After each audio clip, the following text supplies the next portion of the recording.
Hey you guys, it's Britt. Tonight we're here with an update on the Ruby Franke and Jodi Hildebrandt arrests and the case that is unfolding right now. There is a lot to talk about and I want to cover multiple different updates in a single video just to bring you guys up to speed.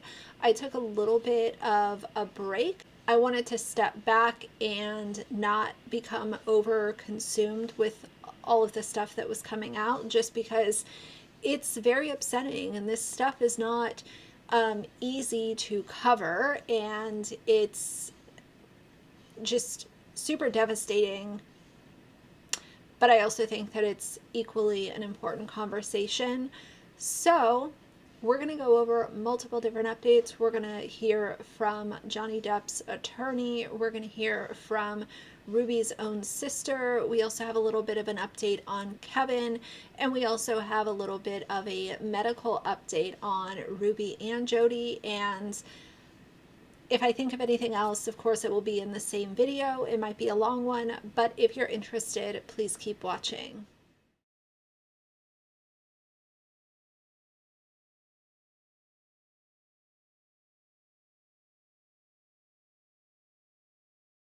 All right, you guys, so first things first, we're going to let Bonnie, which is Ruby's sister, say her piece. She has quite a lot to say, and as I've mentioned in other videos, initially I acknowledged that I was a little bit too hard on Bonnie and the rest of Ruby's family, and I want to listen to this with open ears. I hope that you guys are able to do the same, because even if I don't agree with a lot of the other things that Bonnie does, when it comes to this situation, she is obviously going to be a key part in verifying and validating a lot of the things that led us to this point.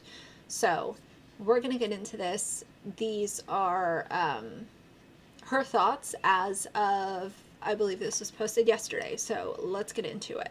By the way, the title of this video is I Am Not My Sister, I Am Not My Sister's Crimes. It has 16,000 likes to 391 dislikes as of my filming this, and it's actually been up for 11 hours, so this went up very early this morning. Basically, it would have been uploaded when I was still sleeping, but she seems to be getting a lot of support, so let's hear what she has to say. I know that my words will be used against me. I also know that my words may help people understand me a little. I can only speak for myself, and I will only be speaking for myself, other than the judge has asked us not to speak on certain topics that I will not be touching on. What my family and I have gone through the last couple of weeks is the worst thing that has ever happened to us. I spent the first week in complete shock, where I felt my body and my mind and my emotions were completely paralyzed because of the just absolute shock of all of this. The more I learn, my feelings are turning more to anger. I am mad. I am mad at what has happened. I am beyond disgusted, and I feel like it makes me tremble. It makes me tremble because it is unheard of. In my opinion, this is the video that she should have put out instead of putting that other one out that she ended up deleting. This is the video. She is not, I like that she's elaborating on certain things. I appreciate her raw emotion because I know that this is very difficult. Not only is it difficult for her and her family, but specifically, we always go back to the children. The children are at the epicenter of this, and they are the ones that are processing abuse that they should have never been faced with. They should have never been mistreated by Ruby or Jody or Kevin or anybody else who should have been there to protect them. So I understand that this is very hard for Bonnie, and I do have sympathy for her. I hope that she can be a key player in assuring that these children are kept safe, and in my opinion, for the foreseeable future. I don't know if that safe place is necessarily with Kevin, and that is my opinion based on things as of right now. Will my mind change in the future? Possibly. But as of right now, I don't think that these kids are.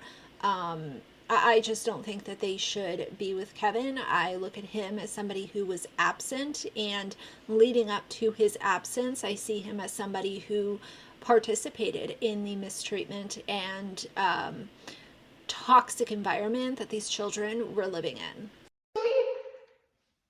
It's truly unbelievable. Something that I pride myself on, something that I enjoy doing, is being transparent. And I cannot be fully transparent with certain aspects of this. And if you don't understand that, then you don't understand how the system works. The first thing that I want to say is that a lot of these details should be kept offline. They should be kept for the courtroom and making sure that Ruby and Jody pay for their crimes. So no, I totally agree with her here. It should not be part of content. It should be part of, let's make sure that Ruby and Jody both go away for a very, very long time and pay for the torment and hurt that Ruby's children went through because of their whacked out, weird cult thinking and weird ideologies and bizarre stuff that they put these kids in the line of fire of. Quiet for 3 years on the topic of our sister Ruby and Jody and Kevin and connections. That is what we have stayed quiet about. We did not know what they were doing because, like we said, we were cut off. We did not have access to anyone.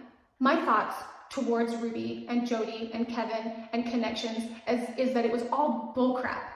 It was complete indoctrination of this thing that they created. I don't agree with how extreme they are on every. I really like that she lumped in Kevin with Ruby and Jody in this situation because, like I said, I think that he has had a hand to play in the way that things turned out and why they progressed to the point that they progressed to. He was an absent father, and you know, there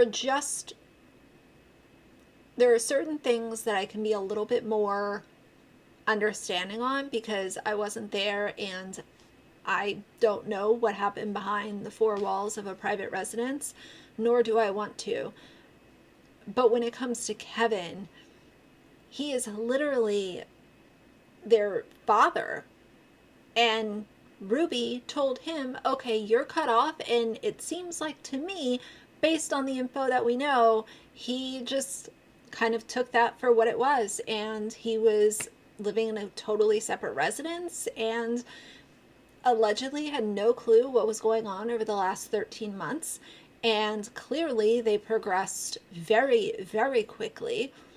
But I don't think that he should be allowed to just wash his hands of this and say that he had no idea what was going on. I knew they were weird. I knew that they were off. Those are the things that we kept quiet about because what was I going to say? What was I going to do?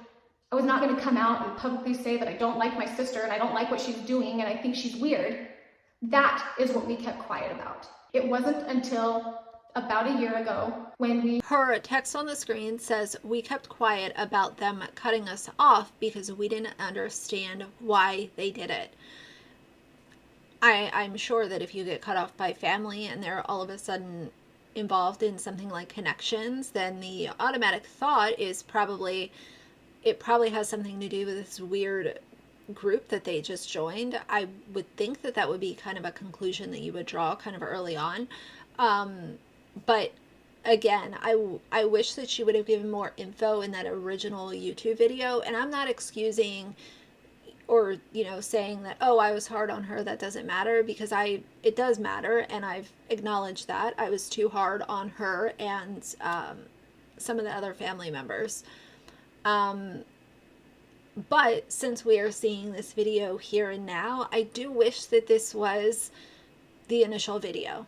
But I also understand that things were happening. She was probably bombarded with messages and probably just wanted to come on and say something, but that something ended up backfiring, and that's why she had to delete the video. We were able to reconnect with Sherry.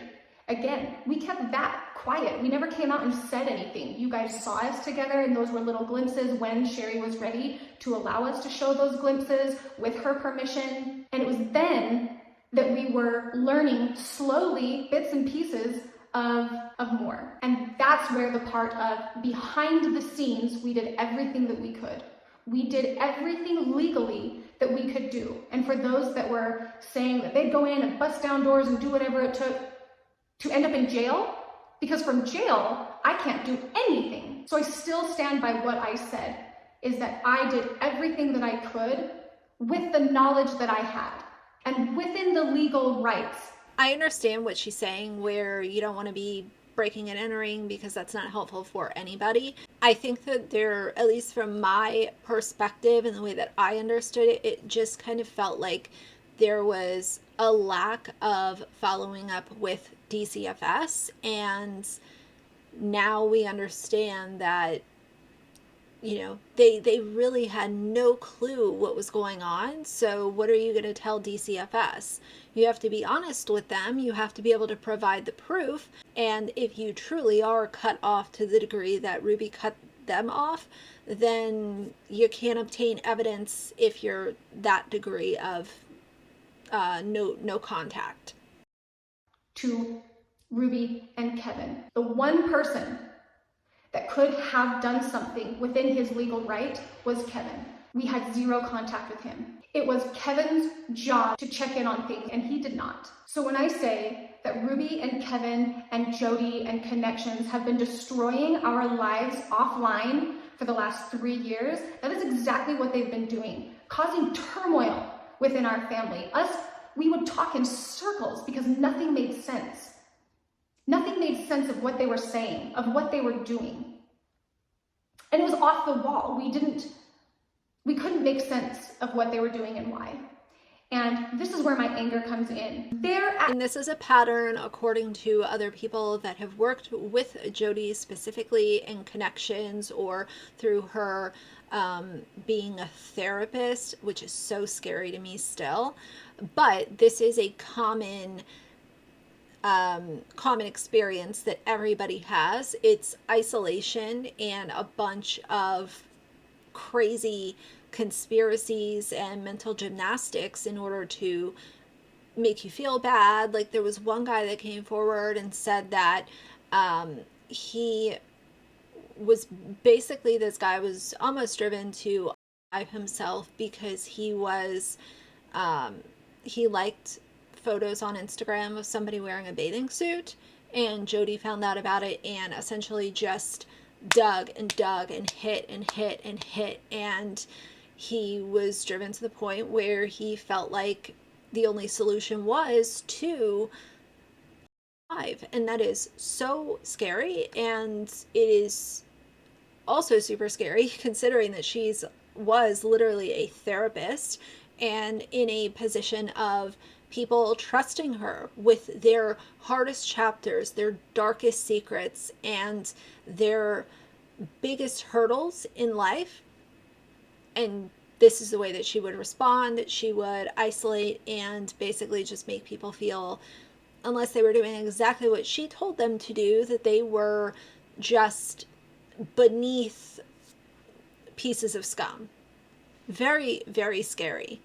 Actions have cast the worst light on me, on other members of our family. And I have decided that I am no longer allowing them to have any control over what I do. I didn't post because I physically couldn't. I physically could not turn my camera on. I physically could not come up with a structured thought in my mind. I felt completely out of my mind. This has hurt every single person in our family, and watching it hurt my husband makes me mad. I have stood by Joel's side, building our home, and it sounds incredibly selfish to, given all the facts, be thinking of our house. But also, I have watched him put his heart and soul and every waking minute for the last couple of years on this project, and I will not allow Ruby and Kevin and Jody and Connections to take away one more thing.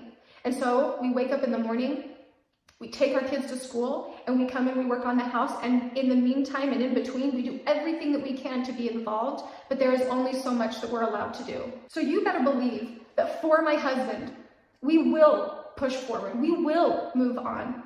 Not because it feels good in any way. It feels horrible. It feels horrible coming into the house and working on things and even thinking of anything else. All while every news outlet, every national news outlet, people coming out of the woodworks making claims that are just so beyond ridiculous that there is no comment. It is so stupid that there is no comment. 3 years ago, Ruby and Kevin cut our family off, and eventually they cut Kevin's family off as well. And I thought that was going to end my mom. I understand what she's saying, where it's like, you know, you have to move forward. I think it's a little weird that she mentions her house and construction and stuff like that. I don't know. For me, I would think that I would be thinking of these children that were severely abused and figuring out how I can help them through this. Kind of just like a weird thing to mention. I'm not saying it's the worst thing ever. Please don't manipulate my words.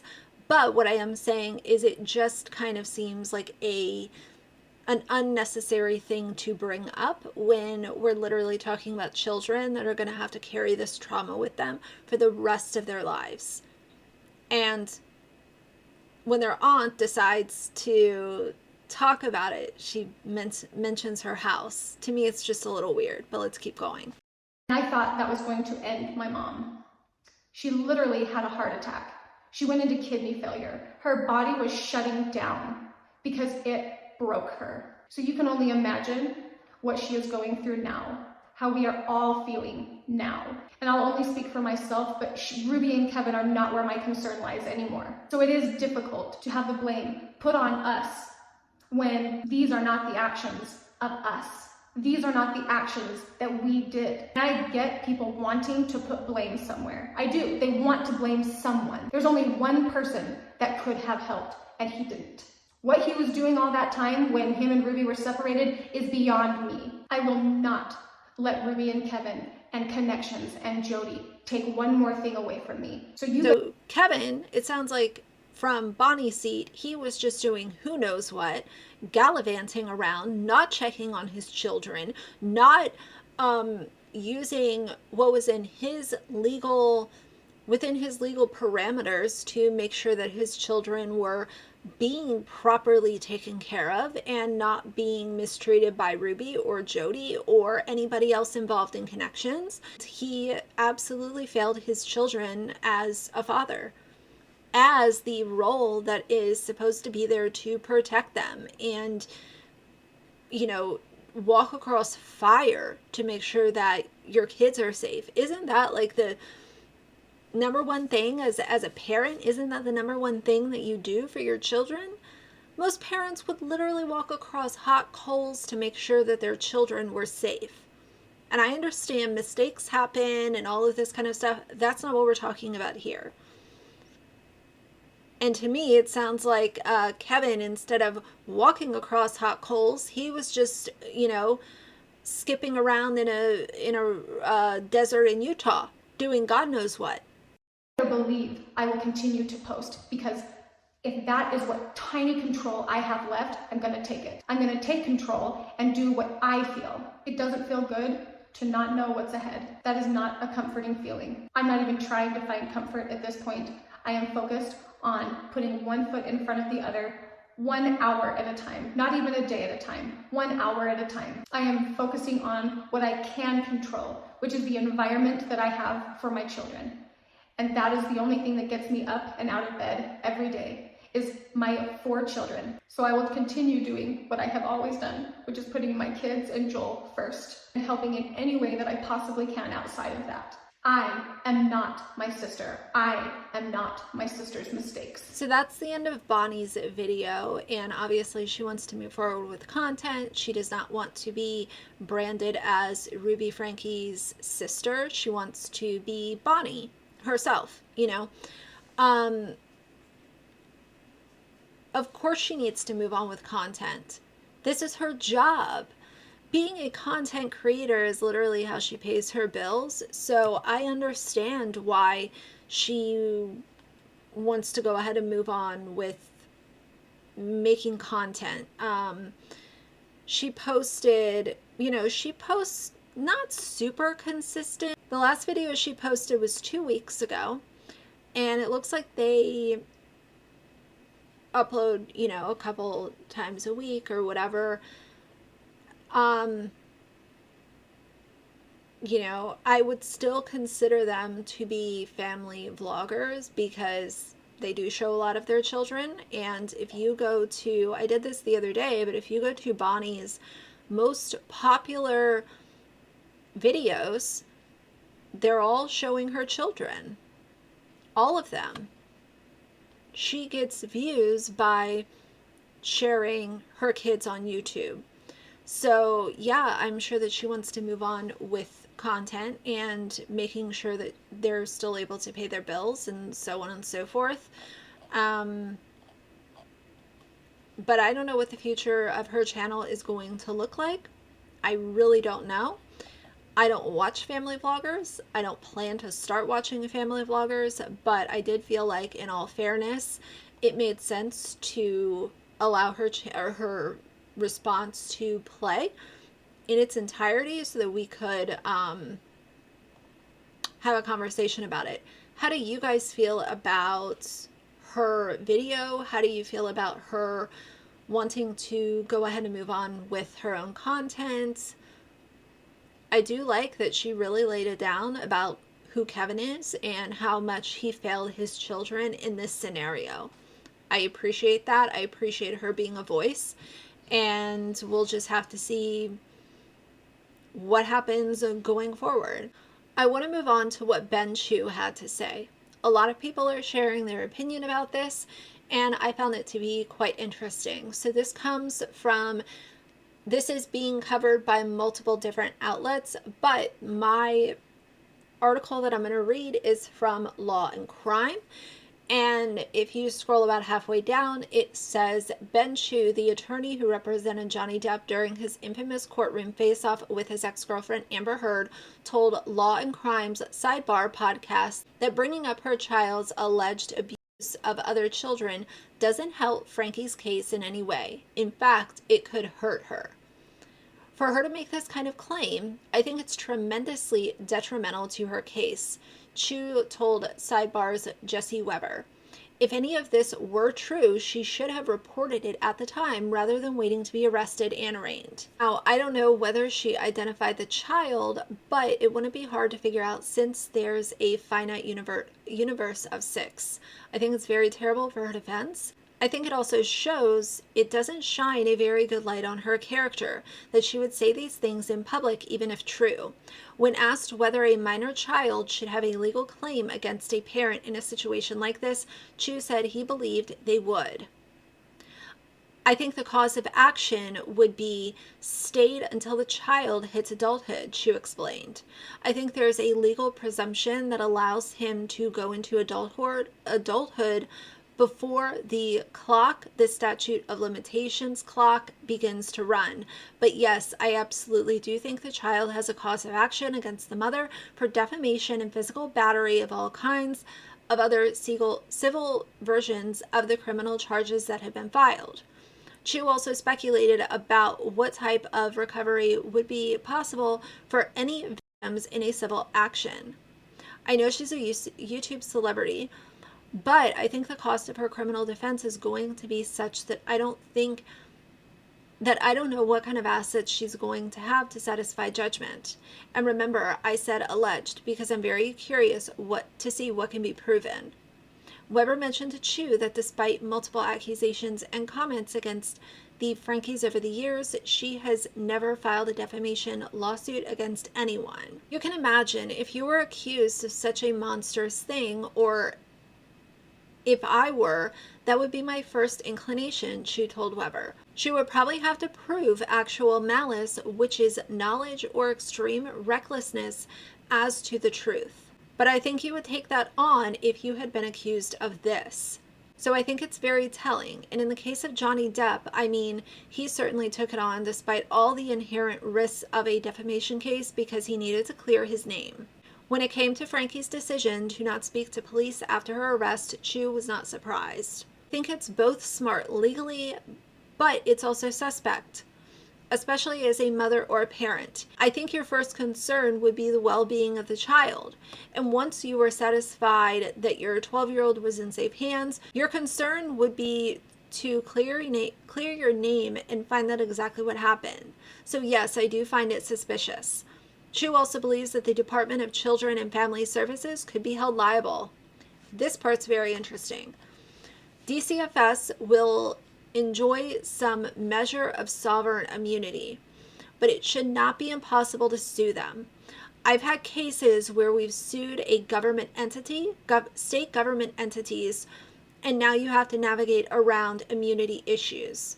But they absolutely can be sued, and it sounds like they have a lot to answer for this case. Franke and Hildebrandt are expected back in court on September 21st for bail hearings, which I've mentioned in other videos. This is all very interesting. I've talked in other videos previously about how these parents who make mountains of income off the backs of their kids without giving them the right to privacy and doing all of this oversharing and exploiting that I talk about constantly, how I think in the future, down the road, we might see some lawsuits between these kids of family vloggers and their parents, because there's just years of footage and exploitation and oversharing and giving out very, very sensitive information, such as medical conditions, medications, conversations that should have been kept confidential for the best interest of the child, especially, I mean, hello, as an adult, you don't want those pieces of content floating around on the internet. Most people would not want that floating around online. I think most of us can agree on that. So tell me how you guys feel about Ben Chu's statements and all of that. The next thing I want to go over is the medical stuff that's going on with Ruby and Jody. So this basically goes over their crimes, which I've talked about 1,000 times, but this goes on to say now Franke's attorney, Lamar Winward, is requesting an expedited detention hearing, meaning they want to go over pretrial conditions and bail as soon as possible. He is requesting September 14th for a new detention hearing. Franke and Hildebrandt are both being held without bail. They want her out, otherwise they'll get to them when the judge decides. The judge has to take two things into consideration: risk to the community and risk of flight. You can't put her back in the house where the alleged crime occurred. The motion for an expedited hearing comes as attorneys for Hildebrandt say she has experienced a life-threatening medical issue resulting in her hospitalization for several days. It's unclear what exactly the medical issue is. Now, I've heard from some people that it's allegedly something to do with her heart. I've heard from other people that it's some kind of mental health crisis. I don't know. In his motion filed Friday, Winward also writes that both Franke and Hildebrandt's cases should be heard at the same time, which we already knew. So as far as what medical issue Jody is experiencing, as more information becomes available, of course, I will fill you guys in. But, how convenient. How convenient that the two millionaires go to jail for being child abusers, and they automatically, both of them have these medical issues that need all kinds of attention so that they can't go into general population and mingle with all of the other criminals or alleged criminals if they are awaiting trial. But this is just so ridiculous, and honestly, all the content that I've taken in about Ruby and Jody both, especially recently, I could have seen this coming. This is not super surprising to me that both of them would claim medical crises as soon as they're in jail. Just imagine Ruby and Jody. They were both just a few days before their arrest sitting in a luxury home basement. Not a care in the world. They had been seeing Ruby's children. They're sitting down there doing this podcast, just having a grand old time. And literally about 48 hours later, they are both arrested and literally sitting in jail. I'm sure that neither of them are happy about being in jail. And what other way to get attention but claim that you have some kind of medical issue? Now, if Jody is actually having some kind of heart issue and that can be proven, then, you know, it can be proven. But when it comes to both of them, if they're both going to claim a mental health crisis, I'm going to take that claim with a big grain of salt, unless a medical health professional backs up what they're claiming, because I don't trust either of them, and I think that they would use just about any excuse to not be in general population with the rest of the inmates. The last thing I want to read you guys is this new information that has come out through Randy Custer, which is Kevin Franke's attorney. And basically, you know, whatever. It says the estranged husband of Ruby Franke has broken his silence over his wife's arrest, saying that her co-defendant and fellow YouTuber Jodi Hildebrandt manipulated him and destroyed his family.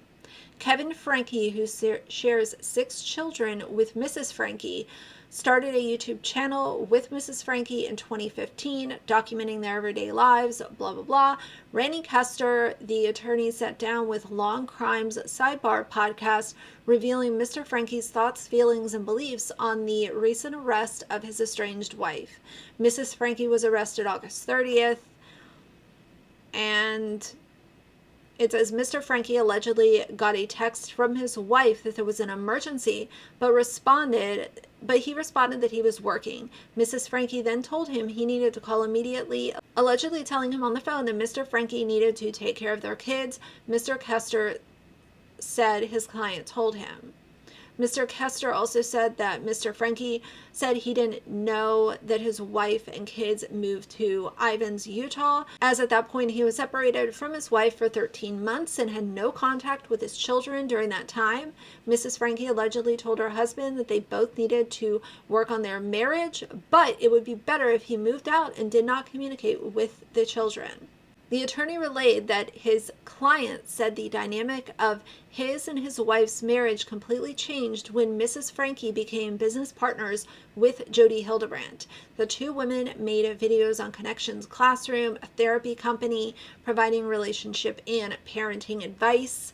He says she manipulated him in conjunction with Ruby, essentially destroying his life and destroying his family. We're hearing other information that she's done this to a number of families. And it wasn't until all this came to light that Kevin came to realize that his family had also been victimized by Jodi. Mr. Custer said to Long Crime that Mr. Franke had nothing to do with or knew of the child abuse that was impacting his children's lives. If you read everything that's in the media, Kevin is getting raked over the coals, Custer said. What people don't understand is that he was trying to preserve his marriage. He was taking direction from her. She's the one who asked him to leave the house and indicated that in order for him to be able to get back together with her and be a family, that she was requesting that he leave the home and not contact her or the children. She later told him that everything was blissful at home and it was so much better without him. But again, this is where, like, Kevin Franke as a father and having a legal stance to be able to fall back on, he is literally their father. if Ruby Franke is sitting there and telling you, oh, go away, this is what's best, and claiming that things are blissful and whatnot, I mean, there's nothing to say that you can't literally go there. You should know where your children are living. Why not do a pop-up visit? Don't you want to see your children? And if your wife says no, okay, so you just listen to everything that Ruby says and you went 13 months without seeing your kids? The whole thing seems very weird. He's consulting with professionals, Kester said. We're working in conjunction with the state of Utah through the juvenile court to take direction from them about what they feel would be necessary to heal his family and try to figure out a way, if possible, to reunify the family. And then it again mentions the September 21st bail hearing, assuming that it's not pushed up to the 14th. So we'll see. Of course, I will be keeping a very close eye on things within reason. But yeah, you know, his attorney is going on a whole press tour. He's got a lot to say to a lot of different people. And I just find it very misleading to try to paint Kevin Franke out to be some kind of victim in this that was just shut out and did everything that he could to make sure his kids were okay and just couldn't get it done. I think that he and Ruby are both extremely problematic, and I'm glad that Bonnie is able to confirm what a lot of people are saying. Am I saying that Jodi Hildebrandt should not be absolutely put under the jail? No, not at all, because her pattern of behavior shows that she rips apart families and guilts people and feeds them conspiracies to the point of driving some people to want to literally leave this earth because they are just guilted into oblivion by Jodi. But I think that between the three of them, they all have a huge price to pay for the hurt and torment that the Franke children went through. And that's how I feel as of today. So hopefully this was a good update to encapsulate everything that has happened over the last couple of days.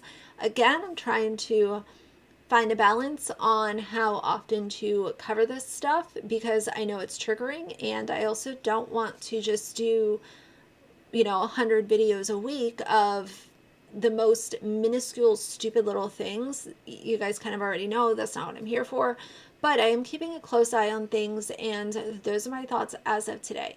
So for now, if you like the video, please leave a like and a comment, and if you'd like to see more from me in the future, please subscribe. I'll see you guys soon. Bye.